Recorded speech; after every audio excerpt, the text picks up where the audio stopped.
Most of us write the code first and the tests later, if we get to them at all. Test-driven development flips that around. You write the test first, watch it fail, and only then write the code that makes it pass. It sounds backwards, but it changes everything. The test becomes your specification, and you never write a line the code doesn't actually need.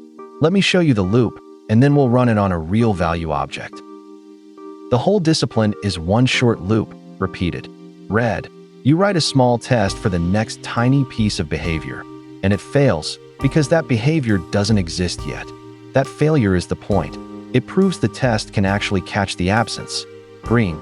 You make it pass with the smallest change you can get away with. No gold plating, no extra features, just enough to turn the bar green. And Refactor. With a passing test holding you safe, you clean up the design, rename things, remove duplication, simplify. And if you break anything, the test goes red instantly. Red, green, Refactor. Each lap is minutes, not hours. Why go to the trouble of writing the test first? 3 payoffs. 1. The failing test is an executable spec. Before you write any implementation, you've stated exactly what done looks like, and you can run it. 2. You only write the code a test demands. That kills the speculative feature you don't need and the clever branch nothing exercises. And 3. Once a test is green, it stays green. That's what lets you restructure the code safely.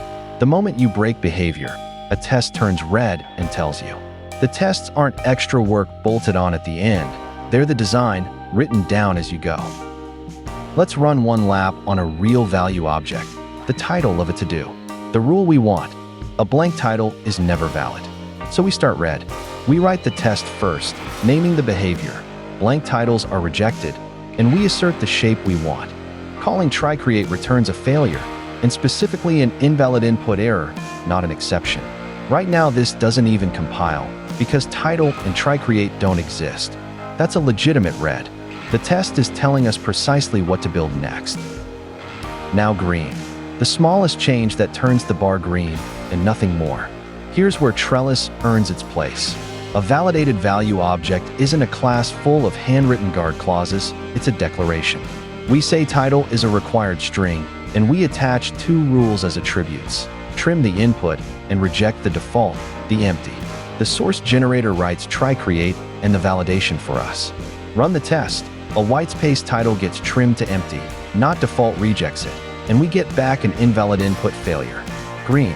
We did the minimum. We have not added a single rule the test didn't ask for. And you just keep running laps.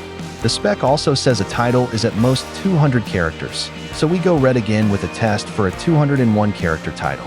To make it pass, we add exactly one more attribute, string length 200, driven by the test, not guessed. Then we refactor. We pin the boundary with a test that says exactly 200 is allowed, locking the edge in. From there you can change how title is stored or formatted however you like. The green tests guarantee the rules can't silently drift. The same loop scales straight up to commands and handlers. Write the failing test, return a result, make it green, refactor. That's test-driven development. A failing test that states the goal, the smallest change that meets it, and a refactor that improves the design without fear. The test comes first, so you only ever build what's needed, and the suite you end up with is the proof that you did.